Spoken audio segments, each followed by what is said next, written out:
afternoon, Paul and Nigel. Welcome to Chislehurst.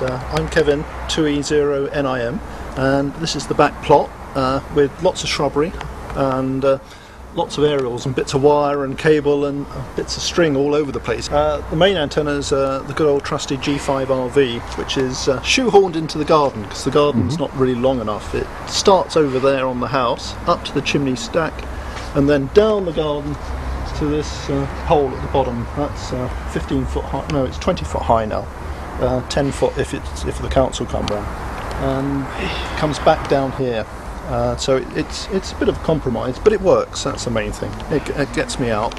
Is the G5RV your main HF antenna that you have? I've got a mobile outbacker antenna that I sometimes bring out in the garden and put on a tripod. Oh right. Oh, perhaps we can have a look at that a bit later. Yeah. And there's also a post in the garden for a 10-metre fiberglass pole that goes up in the air there. So everything's out here, in amongst the washing line and everything else. Yeah, G5RV goes up there, and the cable goes back underneath the house and comes up in the shack at the front of the house. And from there, there's earth cable going out to 4 earth rods banged in the side of the ground of the side of the house. So that's about it, really. Yes, and which band do you find that you get out best on the G5RV?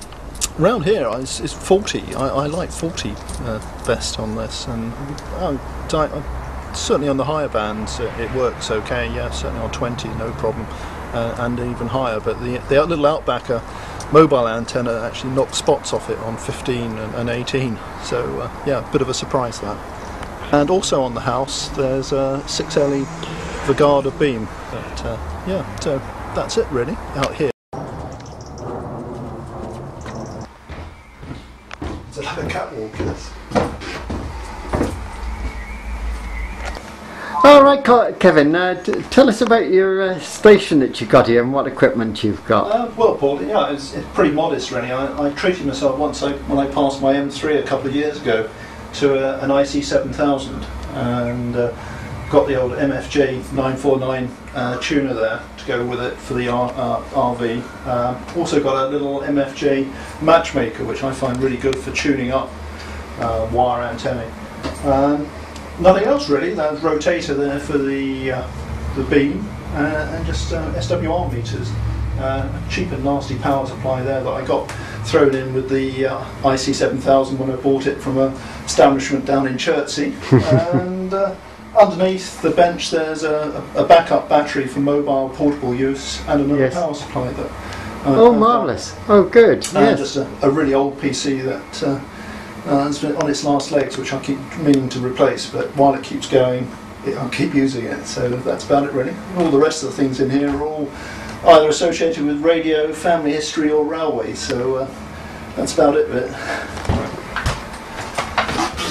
Kevin, what on earth have we got here? It looks like a core drilled out of something. It's what's going on here? It's a memento when I first set up the shack in here, and the extension we're in is built about 4 foot off the ground. Right. So you can get the cables out of here and out through the air bricks. Oh, that's very convenient. But you need to get through the floor, so I decided to take a hole out of the floor, which rather surprised my wife when she saw what I did, and I kept that as a memento. So that's the exit from the shack to the outside world. Well, you can get a good few cables through there, I would have thought. A couple of 213s and you can have a look at it over here.